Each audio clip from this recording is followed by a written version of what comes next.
She was only 9 when her world collapsed. The day they buried her mother, the house that once smelled like pancakes and Sunday mornings turned cold and silent. That night, as the rain poured, little Emily Rivers stood barefoot on the porch, clutching the only thing she had left, a faded backpack and a drawing her mother had loved. Behind her, a voice like broken glass tore through the quiet. "Get out! You don't belong here!" The door slammed so hard it rattled the frame. The neighbors peeked from behind their curtains, watching but never moving, their silence louder than the thunder overhead. She didn't cry. Not yet. She just stood there, frozen, believing this was the moment her story would end, until the black sedan stopped at the curb and a man stepped out, a stranger whose quiet decision in that instant would change her life forever. Before we dive deeper, let us know in the comments where you're watching from. We'd love to hear from you, and don't forget to hit that subscribe button so you never miss any of our upcoming videos. Why would a grieving man turn his anger on a child? What pain, what silence, could twist a home that once rang with laughter into a place of exile for the only piece of family he had left? That night, when Emily Rivers stood alone on that rain-soaked porch, clutching her faded backpack as the door slammed behind her, the questions were endless. To the neighbors watching from behind their curtains, it looked like another argument, another broken family they'd whisper about but never confront. But to Emily, it felt final, like the last thread tethering her to the life she'd known had been cut. She was 9 years old, barefoot and shivering, still wearing the same sweater her mother had bought her for her birthday, now damp from the storm. And in that small town, where everyone knew her mother's smile and her quiet kindness, no one stepped forward. No one opened a door. But then, out of the quiet, headlights swept across the driveway. A black sedan slowed to a stop, its engine humming softly in the rain. And the man who stepped out wasn't part of her family, wasn't a neighbor, wasn't anyone she knew. Yet there was something in the way he looked at her. Not pity, not judgment. Just a steady, quiet concern, as if he already understood the weight she was carrying. Who was he? Why, on that night, did he stop when everyone else turned away? And how could that single moment, a stranger stepping out of a car on an empty street, unravel secrets that had been hidden for months? Secrets of betrayal, of broken promises, of a mother who had fought until her very last breath to protect her little girl from a storm that no one else could see coming. Stay with me, because this story isn't simple. It's not just about a little girl cast aside or a man stepping in. It's about what happens when quiet cruelty is exposed, when kindness stands its ground against anger, and when love, the kind that expects nothing in return, changes the course of a life. Emily Rivers had no way of knowing then that the man who reached for her hand would become the anchor she didn't know she needed, or that his quiet promise, that she would never be alone again, would set in motion a battle that would test everything they both thought they knew about family, loyalty, and redemption. And by the time the truth surfaced, their lives and the quiet little town that had watched in silence would never be the same. The Rivers house hadn't always been quiet. There was a time when it was filled with the smell of Sunday pancakes and the sound of Emily's laughter drifting through every room.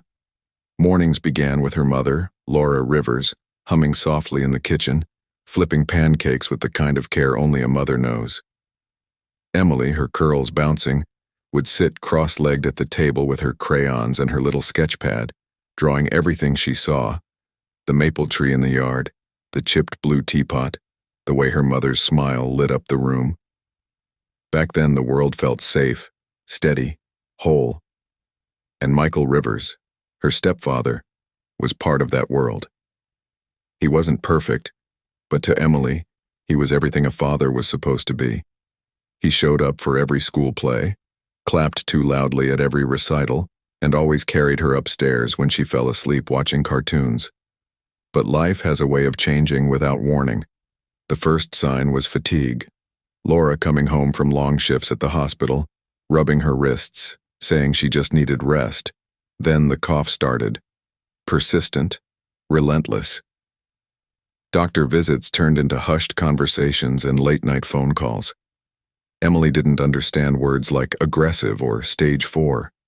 She only understood the look in her mother's eyes when she thought no one was watching. Fear, quiet, but heavy. Within months, their once warm, light-filled home turned into a place of hospital visits, whispered prayers, and the steady hum of machines. And then, just like that, Laura was gone. 34 years old. A mother who had loved her child more than anything in the world gone too soon. The day of the funeral was gray and unkind, the kind of day that makes the air itself feel heavier. Emily wore the yellow ribbon her mother had tied in her hair on her last birthday, clutching her sketchpad to her chest as though holding it tight could keep her from floating away. And after that day, silence moved in. At first, Michael tried. He cooked dinners he never ate, packed lunches he barely had the strength to finish, tried to keep the bedtime routines alive. But grief has sharp edges. It crept in slowly, filling the spaces Laura once held, until it twisted him into someone Emily barely recognized. Bottles began to gather in the kitchen, bills piled up unopened, and the man who had once been her safe place turned distant, unpredictable. From her small bedroom, Emily drew her mother again and again, filling page after page with memories she couldn't bear to let fade. It was a Thursday night, the kind of night where the sky feels too heavy, where the air itself carries the weight of something waiting to break. Rain had started early, first a drizzle tapping softly against the window, then a steady downpour that blurred the world outside into streaks of gray. Upstairs in her small room, Emily Rivers sat curled on her bed, her knees pulled tight to her chest, a pencil clutched loosely in her hand, her sketchpad balanced on her lap, smudges of graphite staining her fingers. She had been drawing all afternoon, not just her mother this time, but the three of them, smiling in the park the summer before the sickness. Her mother's arms around her, and Michael Rivers, her stepfather, with that easy grin she remembered, the one that had made her feel safe. Downstairs, the television blared. Static from an old game show filled the silence between the sound of clinking glass and the uneven shuffle of footsteps across the living room floor. And then his voice. Sharp, raw, soaked in whiskey. You think you can take everything from me? You think you can leave me with nothing? A crash followed. The unmistakable sound of a bottle shattering against the tile, sharp and final. Emily froze, every muscle tense. She had learned, over the past months, how to stay invisible when his anger grew too loud, how to wait it out in silence. But that night, something inside her, some fragile thread of hope, told her to try, to remind him of what they had been before everything turned dark. Quietly, she slipped off her bed, the floor cold beneath her feet. She padded down the stairs, each step deliberate, careful, her small frame barely visible in the dim light of the hallway. In her hands, the sketch, the three of them, smiling, whole. She held it out, her voice trembling but soft. I thought you'd like this. I just wanted you to smile again. For the briefest moment, there was something in his eyes, a flicker of recognition, of the man who used to carry her on his shoulders through the park. But then just as quickly it vanished, swallowed by the glassy haze of anger and grief. What is this supposed to be? His words were sharp, each syllable cutting through the space between them. Emily blinked, her throat tight. It's us. Before, the sound of paper tearing filled the room. Stop pretending, Emily. She's gone. She's not coming back. Her hands shook. The glass she hadn't noticed on the counter slipped from her fingers, shattering at her feet. Silence. Then, the shove. Hard. Sudden. She stumbled, the doorframe catching her shoulder before the cold, wet porch met her knees. Her backpack spilled open, her sketchbook, the broken toy camera her mother had given her, and a faded photograph scattered across the slick, rain-soaked steps. The door slammed. The lock clicked. And the night swallowed the sound, leaving her alone in the rain. Nathan Cole's car slowed as he turned onto the narrow street, wipers dragging across the windshield, barely keeping up with the relentless rain. At first, he almost didn't see her, just a small figure curled in on herself near the edge of the porch, her faded backpack clutched tightly to her chest as if letting go would make her disappear. But then, in the sweep of his headlights, he saw her face, pale, blank, rain dripping down her cheeks like silent tears. He stopped. For a long moment he sat there gripping the steering wheel, a flood of memories crashing over him. Promises he'd made to her mother, guilt for the times he hadn't called, hadn't checked in. Then, without another thought, he stepped out into the rain. Slowly, cautiously, he crouched to her level, the gravel crunching under his shoes, and spoke in a voice steady enough to cut through the storm. "You don't have to be here anymore, Emily. Come with me, kid." Her eyes lifted, wide, uncertain, fragile, as though she was trying to decide if this moment was real. And then, with the smallest of nods, she stood, clutching that backpack like a lifeline, and followed him to the car. The ride to Nathan's quiet estate just outside the city was silent except for the rhythmic hum of the tires against the wet pavement. Emily sat stiff in the passenger seat, her knuckles white as she gripped her sketchbook. Nathan glanced at her every so often, the way you look at something precious and broken, afraid even your breath might cause it to crumble. When they reached his home, a modern glass-walled house softened by warm light spilling across the driveway, Emily hesitated at the threshold. She stood dripping in the foyer, shoes squeaking faintly against the polished floor, staring at everything but him. Nathan knelt slightly, his voice soft but firm. "You're safe here, Emily. No one's going to hurt you again." She didn't answer. Not then. In the kitchen, a plate of warm food sat untouched while Nathan made calls. First to Child Protective Services, his tone clipped but controlled, then to his lawyer, outlining what had happened with careful precision, and finally to Detective Maria Hughes, his closest friend from law school, now one of the city's sharpest investigators. Maria didn't interrupt. She didn't need to. She just said, "I'll be there." By morning, quiet whispers filled the neighborhood. Neighbors standing at fences, shaking their heads, their voices low.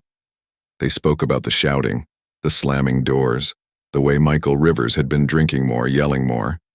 And then, in tones sharp with guilt, they spoke of what they hadn't said, the bruises, the nights they'd almost asked but didn't. And then, something darker. Strange bank withdrawals, rumors of a trust fund Laura Rivers had left behind, one Emily didn't even know existed. Detective Maria Hughes wasted no time.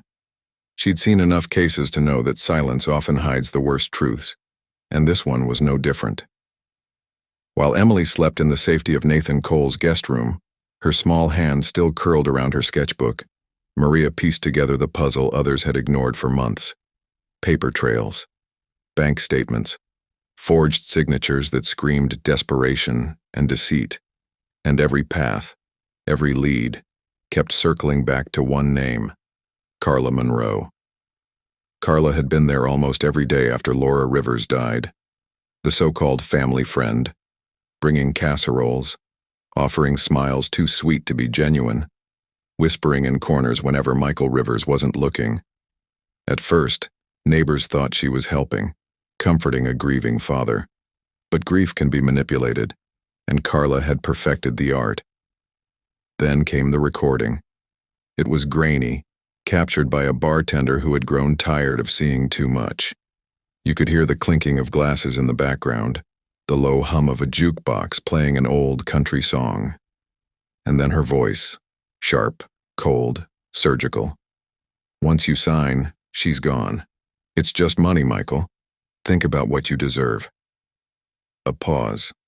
Then Michael's voice slurred, broken, the kind of sound that comes from a man drowning in regret and whiskey. "She looks just like her. I can't." Maria replayed it twice before sending the file to Nathan. That night Nathan sat in his study, the room dim except for the glow of the desk lamp.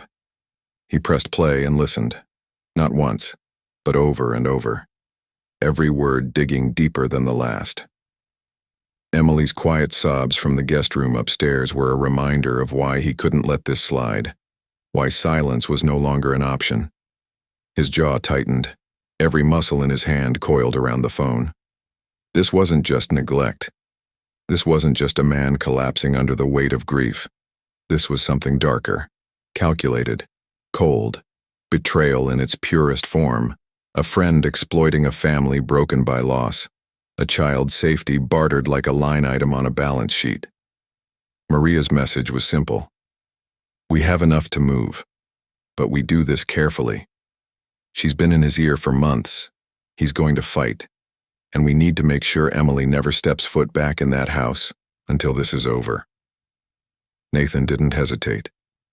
Do whatever it takes, he said, his voice steady but heavy. Just keep her safe. Upstairs, unaware of the storm that was about to break, Emily slept with the same photo clutched against her chest, the only piece of her mother she had left. The courtroom was silent, the kind of silence that presses heavy against your chest.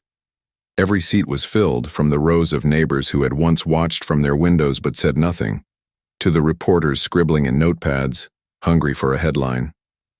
At the front, the judge adjusted her glasses, her expression unreadable, her gavel resting lightly on the bench. And then, the doors opened. 9-year-old Emily Rivers walked slowly toward the witness stand. Her shoes squeaked softly against the polished floor, every step echoing like a reminder of why they were there. In one hand, she clutched her worn sketchbook, its corners bent and soft from years of use. In the other, a small photo, the one of her mother holding her in the park, the sun caught perfectly in her mother's hair. She sat. The room seemed to lean in, holding its collective breath. She took a deep breath, her small shoulders trembling, and in the softest voice said, I just wanted someone to want me. Not what my mom left behind. Across the aisle, Michael Rivers froze. His hands trembled before he buried his face in them, unable to meet his daughter's gaze. The quiet in the room grew sharper, heavier, as the screens lit up with evidence. Forged documents, bank transfers, and the damning audio of Carla Monroe's voice, cold and venomous. Once you sign, she's gone. It's just money, Michael. Think about what you deserve. Her words sliced through the courtroom as though she were standing there again, whispering poison into a grieving man's ear. The bailiff moved without hesitation when the judge gave a quiet nod. Carla was led away in handcuffs, her heels clicking against the tile as she spat curses into the air. But no one listened. Not anymore. At the table, Nathan Cole sat steady, his hands clasped tightly in front of him. He didn't smile. There was no celebration in this moment, only the quiet relief of knowing Emily was safe. The judge's voice, calm and measured, carried across the room. Guardianship of Emily Rivers is hereby granted to Nathan Cole. Michael Rivers is ordered to mandatory counseling and supervised visitation, with quarterly progress reports to be filed. This is your opportunity to make amends. Do not waste it. The gavel struck once, sharp and final. In that moment, Emily looked toward Nathan, her eyes wide, still cautious but no longer hollow. He gave her the smallest nod, a quiet promise that she was no longer alone. Across the aisle, Michael Rivers sat frozen, a man gutted by his own choices, the sound of the gavel ringing like a verdict on a life he could never take back. Today, Emily Rivers is safe. The house where she wakes each morning is quiet, steady. Not the kind of silence that carries fear, but the kind that feels like peace. Her room is filled with sunlight now, walls covered in new sketches. Flowers she picked in the garden, the lake where Nathan takes her on Sundays, and a small framed picture of her mother smiling, forever watching over her. She paints again. She laughs again. Slowly, the weight she carried on her tiny shoulders is beginning to lift. Every Thursday, without fail, Michael Rivers arrives. Sober, clean-shaven, quiet. He never comes empty-handed, though the things he brings are never big. A new set of pencils for her drawings, a paperback copy of her favorite book, a music box that once belonged to her mother. They're small gestures, but they speak louder than words. Each week, Nathan Cole watches from the porch, protective but cautiously hopeful, as Michael takes careful steps to rebuild what he once broke. Their visits are supervised, but that doesn't matter. What matters is that, for the first time in a long time, Michael shows up. On time. Every time. He listens when Emily speaks, never interrupts, never raises his voice. It's not forgiveness yet, but it's a beginning. Nathan understands this more than anyone. He knows that redemption isn't loud. It doesn't come with grand declarations or sweeping promises. Sometimes salvation doesn't roar. Sometimes it just stays. On quiet evenings, Emily will sometimes sit on the porch steps with Nathan, her sketchbook open across her knees, her pencil moving in soft, steady strokes. She doesn't say much about that night anymore, about the rain, the door slamming, or the way the streetlights blurred through her tears. But sometimes, when she's done drawing, she looks up at Nathan with eyes that hold more trust than fear and whispers, "Thank you for stopping." And Nathan always answers the same way, his voice steady but thick with emotion. "You never had to thank me, Emily. You just needed someone to show up. That's all." If you had been there that night, standing in the rain, watching her on those steps, what would you have done? Let us know in the comments, and don't forget to hit that subscribe button so you never miss any of our upcoming videos.